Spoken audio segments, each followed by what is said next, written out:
ইরানের তেল সংরক্ষণাগারে ইসরায়েলের হামলা, টার্গেটে পানি বিশুদ্ধীকরণ প্ল্যান্ট, ভিন্ন মোড় নিচ্ছে কি যুদ্ধ পরিস্থিতি? তেহরানে বীরদর্ভে লড়াই নিয়ে প্রশ্ন তুলেছে প্রতিবেশী আরব রাষ্ট্রগুলো। কেন লক্ষ্যভ্রষ্ট হচ্ছে ইরানের ড্রোন আর মিসাইল? মধ্যপ্রাচ্যের যে দেশে রোজায় নেই প্রকাশ্যে খাবারের বিধিনিষেধ, ইফতার শুরু কামানের গোলার শব্দে, কোন সে দেশ? আসসালামু আলাইকুম, দেখছিলেন বাংলাভিশন ওয়ার্ল্ড নিউজ হেডলাইন। এবারে বিস্তারিত। ইসরায়েল আর যুক্তরাষ্ট্রের হামলায় জ্বলছে ইরানের তেল সংরক্ষণাগার। হামলা আরও তীব্র করার হুঁশিয়ারি দিয়েছেন মার্কিন প্রেসিডেন্ট ডোনাল্ড ট্রাম্প। এতেও হাল না ছাড়ার দৃঢ় প্রত্যয় জানিয়েছে ইরানের প্রেসিডেন্ট মাসুদ পেজেশকিয়ান। হামলার টার্গেটে পড়েছে বিশুদ্ধ পানির উৎস। ইরানি পানি বিশুদ্ধকরণ প্ল্যান্টে যুক্তরাষ্ট্রের হামলার 24 ঘন্টা না যেতেই প্রতিশোধের পাল্টা আঘাতে ক্ষতিগ্রস্ত হয়েছে বাহরাইনের একই ধরনের অবকাঠামো। দেখা দিচ্ছে সুপেয় পানির সংকট। এমন অবস্থায় কৌশল পাল্টে ভিন্ন দিকে মোড় নিচ্ছে কি যুদ্ধ পরিস্থিতি? শহীদ আরাফাতের ডেস্ক রিপোর্টে বিস্তারিত। কালো ধোঁয়ায় ছেয়ে গেছে পুরো আকাশ। ভয়াবহ আগুনে জ্বলছে তেহরানের তেলের ডিপোগুলো। সময়ের সাথে সাথে বাড়ছে আগুনের তীব্রতা। আগুন ছড়িয়ে পড়েছে প্রতিটি রাস্তার মোড়ে মোড়ে। যুদ্ধের নবম দিনে ইসরায়েল ও যুক্তরাষ্ট্রের হামলায় এভাবেই আগুন জ্বলছে ইরানের রাজধানী তেহরানের শেহরান তেলের ডিপো সহ আশেপাশের স্থাপনাগুলো। জ্বালানি ভাণ্ডার এবং সংশ্লিষ্ট স্থাপনাগুলোতে হামলার দায় স্বীকার করে ইসরায়েলি বাহিনী জানিয়েছে অবকাঠামোগুলোর সাথে ইরানের সশস্ত্র বাহিনীর সম্পর্ক রয়েছে। ইরানে হামলা চালিয়ে এরই মধ্যে যুক্তরাষ্ট্র ও ইসরায়েল জোট 1350-এর বেশি নাগরিককে হত্যা করেছে। ইরান ছাড়াও লেবাননের রাজধানী বৈরুত সহ বিভিন্ন শহরে হিজবুল্লাহ গেরিলাদের লক্ষ্য করে চলছে ইসরায়েলিদের মিসাইল ও ড্রোন হামলা। হত্যা করা হয়েছে শতাধিক শিশুসহ 400-এর বেশি বেসামরিক নাগরিককে। সাজোয়া যান নিয়ে লেবাননের ভেতরে স্থল অভিযান চালাচ্ছে ইসরায়েলিরা। মার্কিন প্রেসিডেন্ট ডোনাল্ড ট্রাম্প এরই মধ্যে ঘোষণা দিয়েছেন ইরানের আত্মসমর্পণ ছাড়া হামলা বন্ধ হবে না। চলতি সপ্তাহে হামলার তীব্রতা আরও বাড়ানোর হুঁশিয়ারি দিয়েছেন তিনি। ইরান যুদ্ধে যুক্তরাজ্যের যোগ দেওয়ার প্রস্তাব নাকচ করে দিয়েছেন মার্কিন প্রেসিডেন্ট। বলেছেন যুক্তরাষ্ট্র এরই মধ্যে যুদ্ধ জয় পেয়েছে, তাই কারো সহায়তা আর দরকার নেই। তবে এই হুমকি আর হুঁশিয়ারিকে তোয়াক্কা না করে পাল্টা জবাব দিয়ে যাচ্ছে ইরান। সৌদি, কুয়েত, কাতার ও বাহরাইন সহ রবিবার ও মধ্যপ্রাচ্যের বিভিন্ন দেশে মার্কিন ঘাঁটিসহ নানা স্থাপনায় কয়েক দফায় হামলা চালায় ইরান। সংযুক্ত আরব আমিরাতে নিহত বেড়ে দাঁড়িয়েছে 4 জনে। কুয়েতে ড্রোন ভূপাতিত করার দাবি তুলেছে দেশটির প্রতিরক্ষা মন্ত্রণালয়। বাহরাইনের একটি পানি বিশুদ্ধকরণ কেন্দ্রে ইরানের ড্রোন হামলার পর 30টি গ্রাম ক্ষতিগ্রস্ত হয়েছে। পানির সংকটের শঙ্কার কথা জানিয়েছে দেশটির স্বরাষ্ট্র মন্ত্রণালয়। ইসরায়েলের বিভিন্ন শহর লক্ষ্য করে রবিবার সকাল থেকে চলছে হামলা। এতে আহত হয়েছে বেশ কয়েকজন। আগুন ধরে যায় বেশ কয়েকটি ভবনে। ভয় দেখিয়ে আর চাপে ফেলে ইরানকে দমিয়ে রাখা যাবে না বলে সাফ জানিয়ে দিয়েছেন ইরানের প্রেসিডেন্ট মাসুদ পেজেশকিয়ান। অভিযোগ করেন মধ্যপ্রাচ্যের দেশগুলোর মধ্যে বিভাজনের চেষ্টা করছে ইসরায়েল। আর মার্কিনি ও ইসরায়েলিদের সেই স্বপ্ন কখনোই বাস্তবায়ন হবে না বলে জানান মাসুদ পেজেশকিয়ান। প্রতিবেশী দেশগুলোতে অনিচ্ছাকৃত হামলার জন্য শনিবার দুঃখ প্রকাশ করলেও এখনও সেসব দেশে বন্ধ হয়নি ইরানের হামলা। যুদ্ধের মাঝেই ইরানের সর্বোচ্চ নেতা নির্বাচন করা হয়েছে, তবে এখনও আনুষ্ঠানিকভাবে নাম ঘোষণা করেনি তেহরান। ইরানের সরকার পরিবর্তনে ইসরায়েল ও যুক্তরাষ্ট্রের হস্তক্ষেপের সমালোচনা করেছে চীন। তেহরানের সার্বভৌমত্বের প্রতি সম্মান দেখিয়ে দ্রুত মধ্যপ্রাচ্যে সামরিক অভিযান বন্ধের আহ্বান জানায় বেইজিং। শহীদ আরাফাত, বাংলাভিশন নিউজ ডেস্ক। এদিকে বেশ কয়েকজন মার্কিন সেনাকে বন্দী করার দাবি করেছে ইরান। ইরানের জাতীয় নিরাপত্তা পরিষদের প্রধান আলী লারিজানির এমন দাবি প্রত্যাখ্যান করেছে মার্কিন বাহিনী। এরই মাঝে ইরানের বিপ্লবী গার্ড বাহিনী জানিয়েছে অনায়াসে আরও অন্তত 6 মাস তীব্র যুদ্ধ চালানোর সক্ষমতা আছে তেহরানের। হিজল জোবায়েরের ডেস্ক রিপোর্টে বিস্তারিত। যুদ্ধ শুরু হওয়ার পর থেকে ইরান বেশ কয়েক মার্কিন সেনাকে আটক করেছে। সামাজিক যোগাযোগ মাধ্যম এক্সে এক পোস্টে ইরানের জাতীয় নিরাপত্তা পরিষদের প্রধান আলী লারিজানি চাঞ্চল্যকর এই দাবি জানিয়েছেন। তবে যুক্তরাষ্ট্র এসব ঘটনা গোপন করার চেষ্টা করছে বলে ইঙ্গিত দিয়েছেন তিনি। আল জাজিরা জানিয়েছে এক্সে লারিজানি লেখেন, আমাকে জানানো হয়েছে যে কয়েকজন আমেরিকান সেনাকে বন্দী করা হয়েছে, কিন্তু আমেরিকানরা দাবি করছে তারা যুদ্ধে নিহত হয়েছে। তবে তাদের সব ব্যর্থ চেষ্টা সত্ত্বেও সত্যকে বেশি দিন লুকিয়ে রাখা সম্ভব নয়। এদিকে এই দাবি উত্থাপনের সঙ্গে সঙ্গে মার্কিন সামরিক বাহিনী তা প্রত্যাখ্যান করেছে। মার্কিন কেন্দ্রীয় কমান্ড সেন্টকমের মুখপাত্র ক্যাপ্টেন টিম হকিন্স বলেছেন, ইরানি শাসক গোষ্ঠী মিথ্যা ছড়াতে এবং বিভ্রান্তি তৈরির জন্য যা কিছু সম্ভব তা করছে। সেন্টকমের এক মুখপাত্র আল জাজিরার কাছে ইরানের দাবিকে মিথ্যা ও প্রতারণামূলক বলে সমালোচনা করেছেন। এদিকে ইরান আরও বলেছে তাদের হামলায় ২৪ ঘণ্টায় নতুন করে ২২০ জনেরও বেশি মার্কিন সেনা হতাহত হয়েছে। মধ্যপ্রাচ্যে অবস্থিত মার্কিন ঘাঁটিগুলোর ওপর ধ্বংসাত্মক আক্রমণ অব্যাহত রয়েছে। ইরানের খাতামুল আম্বিয়া কেন্দ্রীয় সদর দপ্তরের মুখপাত্রের বরাত দিয়ে রাষ্ট্রীয় সম্প্রচার মাধ্যম IRIB ও পার্স টুডের ওয়েবসাইটে এ তথ্য দেওয়া হয়েছে। ওই মুখপাত্র দাবি করেছেন ইরানের হামলায় মার্কিন বাহিনীর অবকাঠামো ও সম্পদ ব্যাপক মাত্রায় ক্ষতিগ্রস্ত হয়েছে।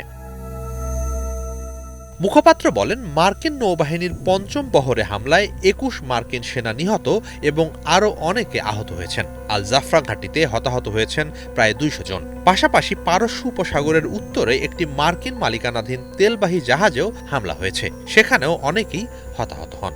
মার্কিন বাহিনীর অবস্থান ও তাদের স্থাপনা লক্ষ্য করে চলমান বিধ্বংসী হামলা অব্যাহত থাকবে জানিয়ে ইরানের ইসলামী বিপ্লবী গার্ড বাহিনী IRGC বলেছে তারা অনায়াসেই আরও অন্তত ৬ মাস তীব্র যুদ্ধ চালিয়ে যেতে সক্ষম।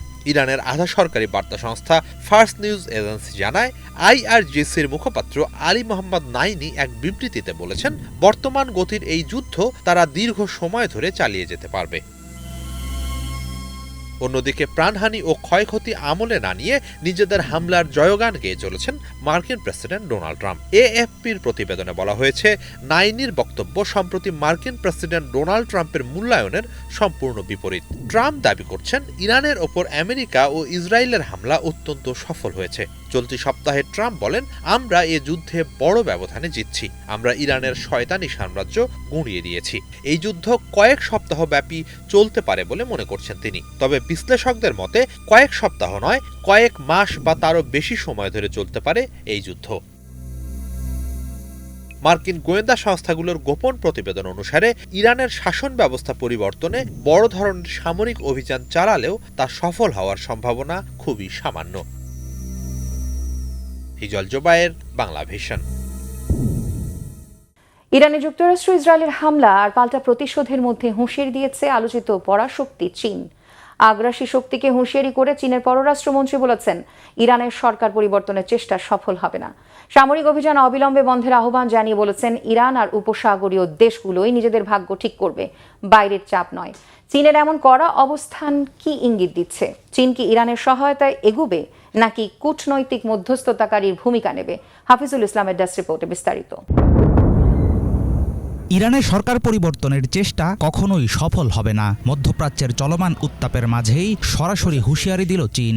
৮ই মার্চ বেইজিংয়ে ১৪তম জাতীয় গণকংগ্রেসের ফাঁকে এক সংবাদ সম্মেলনে দেওয়া বক্তব্যে চীনা পররাষ্ট্রমন্ত্রী বলেন, মধ্যপ্রাচ্যে অস্থিরতা এবং সামরিক সংঘাত অবিলম্বে বন্ধ করতে হবে। সম্প্রতি মার্কিন প্রেসিডেন্ট ডোনাল্ড ট্রাম্প দাবি করেছিলেন, ইরানের নেতৃত্ব পরিবর্তন করতে পারে যুক্তরাষ্ট্র।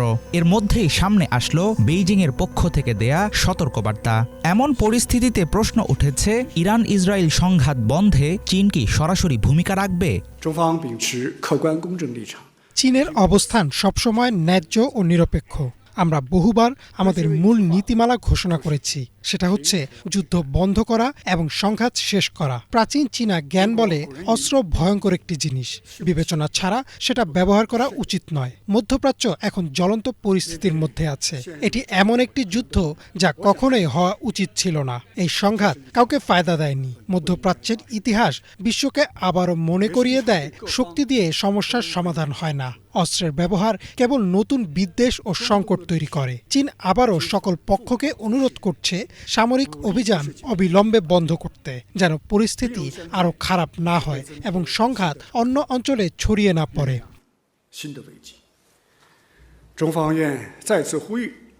মার্কিন ও ইসরায়েলি হামলার মধ্যে চীন বারবার বার্তা দিয়েছে, যুদ্ধ কোনো সমাধান দেয় না, বরং নতুন সংকট তৈরি করে।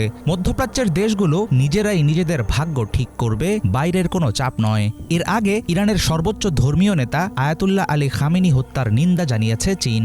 এমন অবস্থায় মধ্যপ্রাচ্যে শান্তির উপর জোর দিয়ে বেইজিং ইঙ্গিত দিচ্ছে, ইরানে বিদেশি হস্তক্ষেপ বন্ধ করা জরুরি। চীন মনে করে ইরান ও মধ্যপ্রাচ্যের বিষয়গুলো সঠিকভাবে সমাধান করতে হলে কিছু মৌলিক নীতি মেনে চলা উচিত। প্রথমত, জাতীয় সার্বভৌমত্বের সম্মান করা। সার্বভৌমত্ব হলো বর্তমান আন্তর্জাতিক ব্যবস্থার মূল ভিত্তি। চীন বলছে ইরান ও উপসাগরীয় অঞ্চলের সব দেশের সার্বভৌমত্ব, নিরাপত্তা এবং ভূখণ্ডের অখণ্ডতা সম্মান করা উচিত এবং তা লঙ্ঘন করা যাবে না। দ্বিতীয়ত, শক্তি বা জোর খাটানো এড়িয়ে চলা। শক্ত হাতে চাপ দেখানো মানে যুক্তি শক্তিশালী নয়। বিশ্বকে জঙ্গলের আইন অনুসরণ করতে দেওয়া হবে না। ইরানের ইসলামী সরকার পরিবর্তনের ব্যাপারে বিভিন্ন সময়ে ইঙ্গিত দিয়ে আসছেন মার্কিন প্রেসিডেন্ট ডোনাল্ড ট্রাম্প। কিন্তু গোয়েন্দা সূত্রের দেয়া তথ্য বলছে বড় ধরনের সামরিক অভিযানও ইরানের সামরিক এবং ধর্মীয় কাঠামো ভাঙতে পারবে না। মার্কিন জাতীয় গোয়েন্দা কাউন্সিলের প্রতিবেদনে বলা হয়, এমন কোনো পরিকল্পনা বাস্তবায়ন করা খুবই কঠিন। বিশ্লেষকদের মতে ইরানে ক্ষমতার কেন্দ্রে থাকা আইআরজিসি অত্যন্ত প্রভাবশালী। তাদের সমর্থন ছাড়া সরকার পরিবর্তন কার্যত অসম্ভব। তেহরানের সঙ্গে বেইজিংয়ের সম্পর্ক শুধু কূটনৈতিক নয়, অর্থনৈতিক ক্ষেত্রেও অনেক গভীর। এর ফলে যুদ্ধ বন্ধে চীনের এগিয়ে আসা কিছুটা হলেও শান্ত করতে পারে বর্তমান পরিস্থিতি। হাফিজুল ইসলাম, বাংলা ভিশন। যুক্তরাষ্ট্র আর ইসরায়েলের বেপরোয়া হামলার মোকাবেলায় বীরদর্পে ইরানের প্রাণপণ লড়াই নেটিজেনদের প্রশংসায় ভাসালেও প্রশ্ন তুলেছে, পাল্টা হুমকি দিচ্ছে প্রতিবেশী আরব রাষ্ট্রগুলো। কারণ ইরানের ক্ষেপণাস্ত্রের আঘাতে লণ্ডভণ্ড হচ্ছে আরব প্রতিবেশীর বেসামরিক স্থাপনা, বাড়ছে ক্ষয়ক্ষতি, হচ্ছে প্রাণহানি। যদিও তেহরানের দাবি ক্ষেপণাস্ত্র আর ড্রোন হামলা লক্ষ্যবস্তুর মূলত আরব প্রতিবেশী রাষ্ট্রে থাকা মার্কিন সামরিক ঘাঁটি। প্রযুক্তির এত উন্নতির পরও কেন লক্ষ্যভ্রষ্ট হচ্ছে ইরানের ক্ষেপণাস্ত্র? মার্কিন ইলেকট্রনিক প্রতিরক্ষা ব্যবস্থাকে দুষছে কেন তেহরান? বিস্তারিত মীর ফজলের আব্বিদাস রিপোর্টে।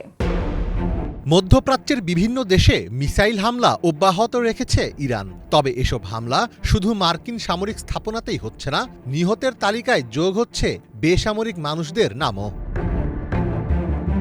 সংযুক্ত আরব আমিরাত, কাতার, কুয়েত ও বাহরাইনে চালানো ইরানের হামলায় একাধিক বেসামরিক মানুষ নিহত হয়েছেন। এছাড়াও আহত হয়েছেন অনেকে। এর মধ্যে কাতারের রাস লাফান গ্যাসফিল্ড এবং কুয়েতের আবাসিক এলাকার হামলা উল্লেখযোগ্য। যুদ্ধের ময়দান থেকে উঠে আসা এসব পরিসংখ্যান সমালোচনায় ফেলছে ইরানকে। তবে এবার চাঞ্চল্যকর দাবি তুলেছে জাতিসংঘে নিযুক্ত ইরানের স্থায়ী মিশন। তেহরানের পক্ষ থেকে দাবি করা হয়েছে, সাম্প্রতিক দিনগুলোতে বিভিন্ন আরব দেশের বেসামরিক অবকাঠামো, জনবসতি ও লক্ষ্যবস্তুতে যেসব ইরানি ক্ষেপণাস্ত্রগুলো আঘাত এনেছে তার দায় ইরানের নয়, বরং মার্কিন ইলেকট্রনিক প্রতিরক্ষা ব্যবস্থার। নিউ ইয়র্কে অবস্থিত ইরানের মিশন সামাজিক যোগাযোগ মাধ্যমে একটি দীর্ঘ বিবৃতিতে তাদের প্রাথমিক মূল্যায়ন তুলে ধরেছে। বিবৃতিতে বলা হয়, ইরানের ইসলামী বিপ্লবী গার্ড বাহিনী আইআরজিসি শুধু মধ্যপ্রাচ্যে অবস্থিত মার্কিন সামরিক ঘাঁটি এবং কৌশলগত সামরিক সম্পদগুলোকেই লক্ষ্যবস্তু করে হামলা চালাচ্ছে। বেসামরিক এলাকায় ক্ষেপণাস্ত্র আঘাত হানার ঘটনাগুলো বিশ্লেষণ করে ইরান দাবি করেছে, এসব ঘটনার বেশিরভাগ মার্কিন ইলেকট্রনিক প্রতিরক্ষা ব্যবস্থার ইন্টারসেপশন বা বাধার কারণে ঘটেছে। যুক্তরাষ্ট্রের এই প্রতিরক্ষা ব্যবস্থাগুলো ইরানের প্রজেক্টাইল বা ক্ষেপণাস্ত্রগুলোর গতিপথ পাল্টে দিয়ে সেগুলোকে নির্ধারিত সামরিক লক্ষ্যবস্তুর পরিবর্তে বেসামরিক এলাকায় সরিয়ে দিচ্ছে। তেহরানের দাবি অনুযায়ী মার্কিন ও ইসরায়েলি বাহিনী ব্যাপক মাত্রায় জিপিএস জ্যামিং এবং ইলেকট্রনিক স্পুফিং ব্যবহার করছে। এর ফলে ইরানের ক্ষেপণাস্ত্রগুলোর নেভিগেশন সিস্টেম বিভ্রান্ত হয়ে লক্ষ্যভ্রষ্ট হচ্ছে এবং তা দুর্ঘটনাবশত জনবসতিপূর্ণ এলাকায় গিয়ে পড়ছে। বিশ্লেষকরা বলছেন, ইরানের কাছে মধ্যপ্রাচ্যের সবচেয়ে বড় এবং বৈচিত্র্যময় ক্ষেপণাস্ত্রের ভাণ্ডার রয়েছে। তারা ব্যালিস্টিক মিসাইল, ক্রুজ মিসাইল এবং ড্রোন এই তিনটির সমন্বয়ে হামলা চালায়, যা প্রতিরক্ষা ব্যবস্থার জন্য মোকাবেলা করা যথেষ্ট কঠিন। প্যাট্রিয়ট, থার্ড এবং আয়রন ডোমের মতো সিস্টেমগুলো ইরানের অধিকাংশ প্রেডিক্টেবল বা সাধারণ গতির মিসাইলগুলো সফলভাবে আটকে দিচ্ছে। তবে ইরানের কিছু আধুনিক মিসাইলের গতি অনেক বেশি এবং সেগুলো মাঝ আকাশে গতিপথ পরিবর্তন করতে পারে, ফলে সেগুলোকে ধ্বংস করা কঠিন হয়ে ওঠে। ইরানের ড্রোন এবং কিছু মিসাইল রিমোট কন্ট্রোল ও জিপিএসের উপর নির্ভরশীল। উন্নত ইলেকট্রনিক ওয়ারফেয়ারের মাধ্যমে এই সিগন্যালগুলো জ্যাম করে দিলে সেগুলো লক্ষ্যভ্রষ্ট হয়। তবে মার্কিন ইলেকট্রনিক প্রতিরক্ষা ব্যবস্থার কারণেই বেসামরিক স্থাপনায় হামলা হচ্ছে, ইরানের এমন দাবি পুরোপুরি মানতে নারাজ অনেক সামরিক বিশ্লেষক। আন্তর্জাতিক রাজনীতির বিশ্লেষণধর্মী ম্যাগাজিন অ্যাটালায়ার এক প্রতিবেদনে জানিয়েছে, ইরান সাধারণত ট্রাক বা মোবাইল লঞ্চার ব্যবহার করে মিসাইল ছোড়ে, যাতে শত্রুপক্ষ ড্রোন দিয়ে তাদের অবস্থান শনাক্ত করে ধ্বংস করতে না পারে। কিন্তু এর জন্য নিখুঁত লজিস্টিক্স এবং কোঅর্ডিনেশন প্রয়োজন। যদি মিসাইল উৎক্ষেপণের সময় প্ল্যাটফর্মের সিস্টেমে সামান্য ত্রুটি থাকে বা একদম সমতল না থাকে, তবে মিসাইলটি তার নির্ধারিত পথ থেকে বিচ্যুত হতে পারে। ফলে ইলেকট্রনিক জ্যামিং নয়, বরং তাদের এই অস্থায়ী ও ভ্রাম্যমাণ উৎক্ষেপণ ব্যবস্থার কারিগরি ত্রুটির কারণেই অনেক সময় মিসাইল লক্ষ্যভ্রষ্ট হয়ে সাধারণ মানুষের ওপর পড়ছে। কূটনৈতিক প্রতিক্রিয়ায় ইরানের এই দাবি ওয়াশিংটনে তীব্র প্রতিক্রিয়ার জন্ম দিয়েছে। মধ্যপ্রাচ্যের দেশগুলো এই পরিস্থিতিতে আরও বেশি শঙ্কার মধ্যে রয়েছে। যদি ইরানের দাবি সত্য হয়, তবে মার্কিন প্রতিরক্ষা ব্যবস্থা ব্যবহারের ঝুঁকি নিয়ে নতুন করে প্রশ্ন উঠবে। মীর ফজলে রাব্বি, বাংলা ভিশন। মধ্যপ্রাচ্যের দেশ লেবাননের মুসলমানরা সংখ্যাগরিষ্ঠ না হলেও এর পাহাড়ি শহরগুলোতে রমজান আসে ভিন্ন রূপ আর বৈচিত্র্যে। সেখানে রমজান উদযাপন করা হয় জাতীয় উৎসব হিসেবে।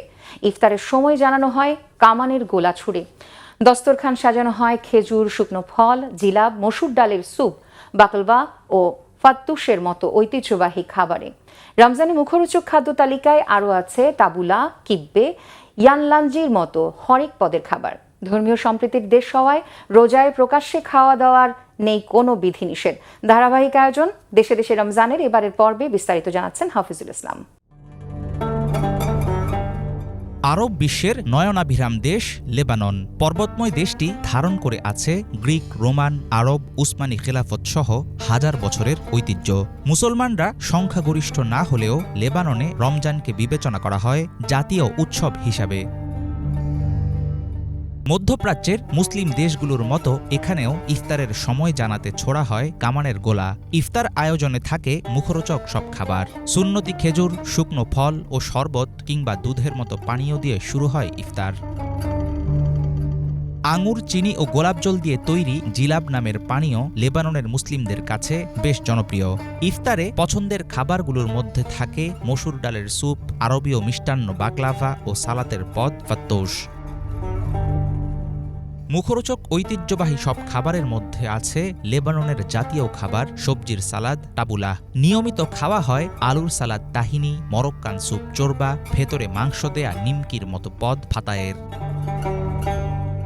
মূল খাবারের সাথে স্যুপ, সালাদ ও মিষ্টান্নকে অপরিহার্য মনে করে লেবানিজরা। ঐতিহ্যবাহী কিব্বে, আঙুর পাতার খাবার ইয়ালাঞ্জি, রুটির সঙ্গে মাংস দিয়ে তৈরি লাহাম বি আজিন, মানসাফ সহ নানান পদের খাবারের আছে বেশ কদর। ধর্মীয় সম্প্রীতির দেশ লেবাননে নিজস্ব ধর্ম ও ঐতিহ্য নিয়ে জীবনযাপন করেন এখানকার মুসলমানরা।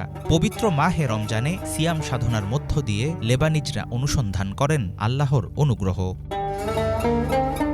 হাফিজুল ইসলাম, বাংলা ভিশন।